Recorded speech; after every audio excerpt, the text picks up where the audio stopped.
Hey, good morning, everyone. Welcome to this edition of Market Insider TV. It is Wednesday, April the 4th. Brian Hoops with Midwest Market Solutions. Very active overnight. A lot of news and a lot of things to talk about this morning here. So, thanks again for joining us. We'll keep you up to date best we can on all the market information and what we believe things will how it will react to the news. If you have any questions, contact any of our offices. There's office locations on our screen. We have a lot of offices in many different states all over the Midwest, as far east as Illinois, far west as Montana.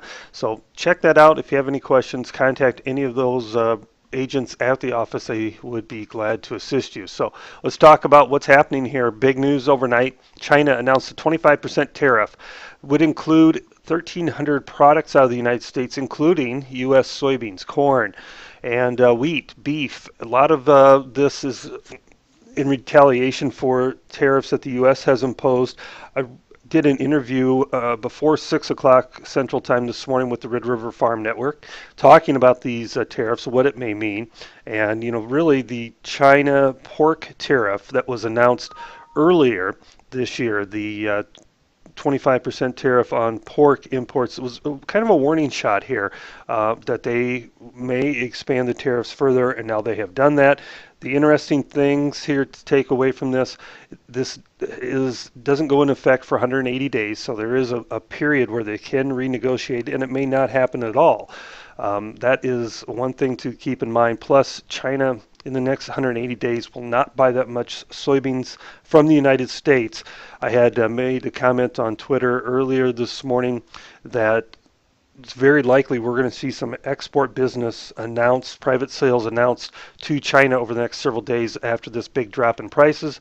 And what do you know? We've heard an announcement of 129,000 metric tons of beans to China this morning and 325,000 beans to an unknown destination, likely going to be sourced to China at a later date. So certainly this is more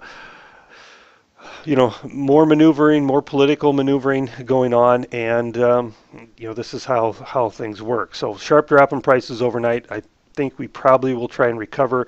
The one caveat that is negative is funds are holding big long positions in corn and soybeans, and if they decide to get out, the downside could get pretty ugly. But the volatility is going to remain and increase as we go into the spring and summer months because we'll have not only retaliations, Chinese imports to worry about, but also weather and growing conditions. All right, margins for soybeans, meal, and corn will be increased this afternoon's close. They were going to be increased before these tariffs come out, so they may be increased even more given the volatility that we're seeing overnight. Looking at cattle. Last trading day for cattle options is this Friday. Cash cattle trade developed yesterday, 117, 118, $3 to $4 lower, and at 188 down $2. That's compared to a week ago. We wrote about this in our newsletter that there's huge basis levels, very positive basis levels, the largest in many, many years here for the cattle, and feedlots are taking advantage of that by making aggressive cash sales. Well, we'll keep you up to date on anything else that develops as the day progresses. It's certainly going to be an interesting day. I'll be doing the Serious Commodity Wrap program this afternoon. Record that this afternoon. Then this evening it will air. So I hope you tune into that, channel 147 on XM Radio, and a lot of other interviews, I'm sure, throughout the day. Have a good day, good luck, and good trading.